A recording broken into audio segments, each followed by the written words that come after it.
Assassin's Creed as a whole is one of those franchises I understand the appeal of, but it never interested me personally. 1 I can't stand, 2 is alright, 3 I can't stand, 4 is amazing, and the rest are just basically exactly the same thing over and over again apart from that broken disgrace. I don't have a love-hate relationship with the Assassin's Creed series per se, it's more like an enjoy-fuck-off relationship, and needless to say I do not get excited whenever new games are announced. However, Assassin's Creed Origins is announced with a 2-year gap from the last one, different to the usual 1 year, and is set to go as far back in the Assassin timeline as possible, and is in ancient Egypt. Won't lie, thought that was a really cool idea. And after playing it, I readily admit that Assassin's Creed Origins surprised me.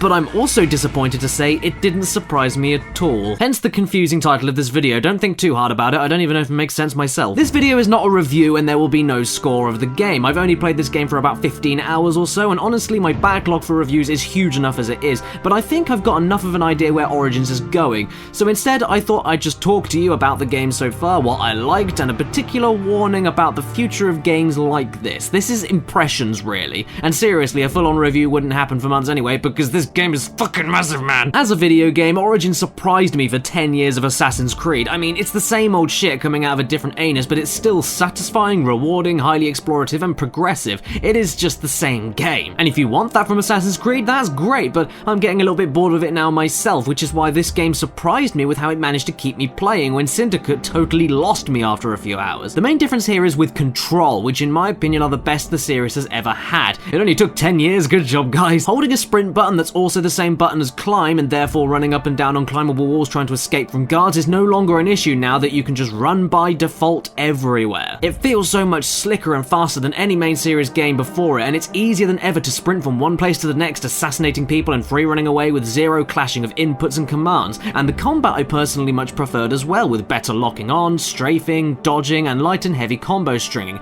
Basically, everything janky and unfair about previous games I found to be gone. With the sleeker combat as well, I actually found that it made the game a lot more open to different approaches, which makes sense. The Assassin Order hasn't been fully established yet, so the fact that you can either go invisible and quickly kill those around you, or get away with being spotted and taking encounters head on does make perfect sense, and it also makes the game less repetitive and more fun. Climbing itself isn't only easier to do and less risky for you just randomly leaping off with the better input layouts, but also much more free, less restrictive, and less obvious on where you can grab, making you feel more at one with the environment and creating a much greater jungle gym sensation when you're in an escape or stealth mode. You feel like there are opportunities and possibilities all around you for getting up somewhere and hiding or planning attacks out, and that's so much better than Assassin's Creed 2, for instance, where you feel like you just have to look for obvious climbing paths and ignore everything else around you. Much like in Neo, you can quickly flick between arrows and melee combat without awkward equipment switching, which is another nice touch, and there are many other subtle little changes like with the looting. Non-essential items and basic currency are acquired with a simple tap of a button, making it very easy and satisfying to spam grab over a load of highlighted treasure objects, and bigger, more important items like quest loot, armor, or weapons are the only ones that have the hold button command, making them feel more exclusive, specialized, and worth grabbing when no one is looking. And the fact that your eagle friend Senu can highlight them increases the specialized feeling they have. Senu the eagle also highlights quest places, scouts out and marks enemies for you and shows you their behavior,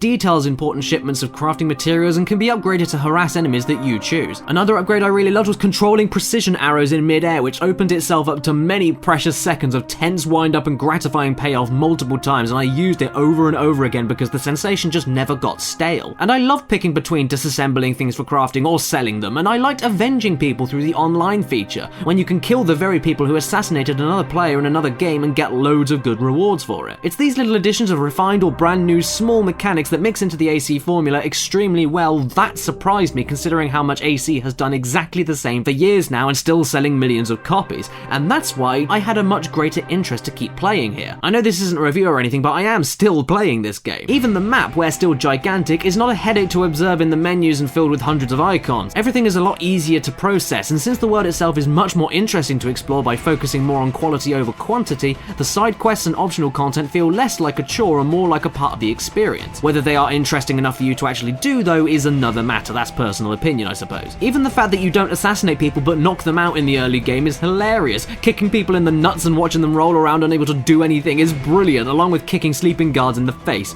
and running people over is still always fun. The story, though, I found to be a fucking mess, but with lots of cool moments, making it more frustrating than anything, and the entire tone of it is demonstrated brilliantly in the opening parts of the game. It starts with around 30 seconds to a minute of lovely atmospheric shots, and then the name of a bad guy, your assumed character's face, then it cuts to a year later. Okay, what the fuck was the point of that? Then it follows up with the theme of labeling character names by giving us a new name of a guy who promptly dies 30 seconds after we're introduced. What? Then you have to go and kill his bodyguard as the first proper enemy of the game, escape a temple, find your friend, go home, get told about bad guy number 3 who's big and evil and you should really care about this because he's taking over your hometown that you've just got back to, and so you kill him, but then you need to double check that he's dead, and then when you do that you end up in another place where the guy you just killed is now alive and a vision of your son appears, but who are you and why should I care about what I'm doing? I wish I didn't sound like I was rushing through and skimping out details, but that's how it begins. The opening 90 minutes are a total mess, and once you get your next 1 year previous flashback, the revenge plot starts to make a lot more sense, along with who you are, why you have the Apple of Eden, and how this all fits into the standard AC lore in a more interesting way than before. Instead of being a rebel leader trying to get something back from oppressive tyrants that have the entire city under their control and stop the Templars from winning, instead, you used to be the bodyguard of royalty and then left that life in pursuit of helping everyone else around you. Which not only makes more sense on why you own the very important, valuable things in the first place, but the fact that you are the target from the beginning of the game by owning the important things is really cool. And seeing the origins, of the constant struggle of opposing forces to not only find and acquire this apple but also use it gets a nice spin for an origin story because it's entirely personal. And since it's mixed with revenge and Bayek doesn't even care about the thing he's guarding, it's pretty cool. I mean, I'm assuming this is the Apple of Eden. I haven't played that far into the story, but I think that it is. Also, Bayek and Aya, his wife, are total badasses. I love these characters and they're probably my favorites in the entire series. Couldn't give a fuck about these people though in the real world, and the game seems to forget about them constantly as well, so it's lucky then that the game is also beautiful and I could happily live here. The level of detail for Assassin's Creed is to be expected, but ancient Egypt is simply much easier on the eyes for long play sessions and infinitely more interesting to explore with the gorgeous architecture, along with swimming underneath ruined caverns for treasure. It's a shame then that it ran a little bit sticky even on the PS4 Pro, mostly keeping at a steady 30 but often jolting every so often, which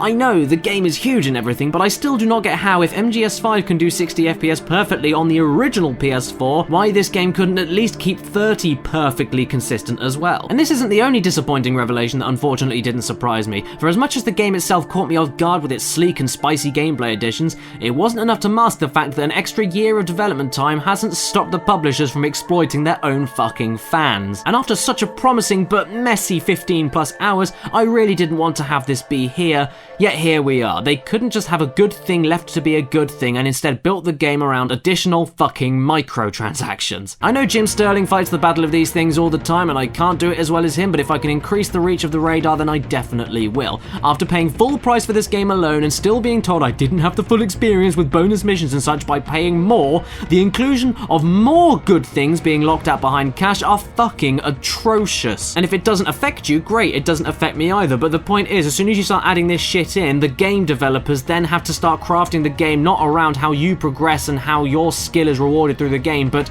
if you can get past particular things without paying for it. There is a major balancing issue the second that microtransactions are introduced, even if they say you can unlock everything in game. The point is, the second you include them in a campaign, the whole progression balance falls apart because that means the game hasn't solely been built around you playing the game. It's also been built around people that are paying for stuff. It's totally pay to win, nothing else. And no, I don't buy into these things myself, like I said, but the fact that Assassin's Creed is already huge, already making millions off of the same formula, and already telling you haven't got the full game unless you bend the knee, and still thinks it's a smart idea to include these when the game is nowhere near perfect or even the best Assassin's Creed game despite the sweet little additions, the level of ego and greed slightly worries me. Based on how much money the game will make alone, plus the new economy of microtransactions might set up what was initially a good comeback anniversary game into the same rut as before, but even worse, with identical yearly releases slowly just merging into exactly the same mediocre shit and just doing everything for the sake of more microtransactions. Obviously I'm no miracle future predictor, but I can't think of a single good reason why a company would include these other than to see how well it performs, cross-check it with the good reviews of their good game, and then just use that to think that they've hit their formula and have an excuse to keep continuing it, which is even weirder considering I don't know what Assassin's Creed can do to stay interesting after Origins anyway. And my favourite thing about all of this is that in the game itself they give you a fair amount of e-currency as a free gift,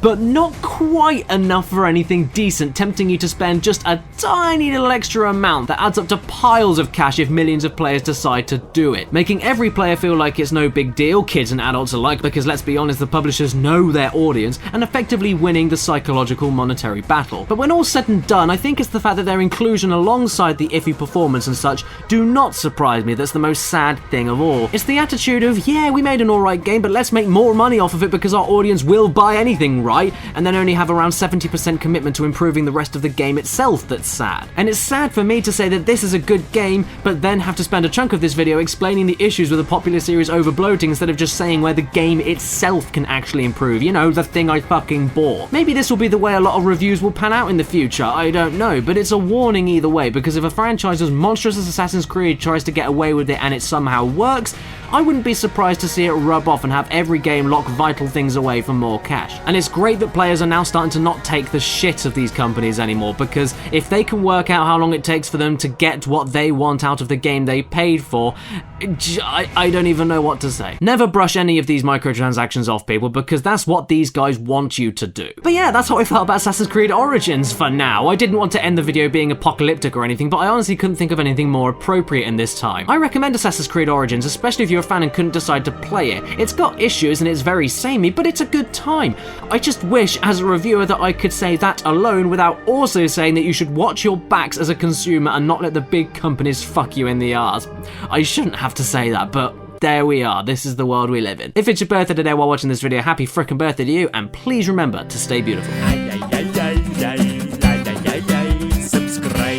Thank you so much for watching this video, everybody, and special thanks to every single name on the screen right now, because they're all helping out immensely with the whole YouTube demonetization bullshit going on recently. And if you want to have a look at how to get your name in the credits, or even have 24-hour early access to every Caddicarus episode completely ad-free, then go to the description to look at the Patreon page and have a look. Consider a donation. It's completely up to you, though. Nobody is holding a gun to your head. Special thanks to the top tier supporters: Omar Matu, Patrick Ferguson, Basil, Andy Ellis, Robert Alamshire, I Have a Portal Gun, Gamer Man, Noxious, Kane Stewart, Ellen Rilpley, Kirsten B, QB, Nathan Young, and Nicole Ganara. Thank you, thank you, thank you.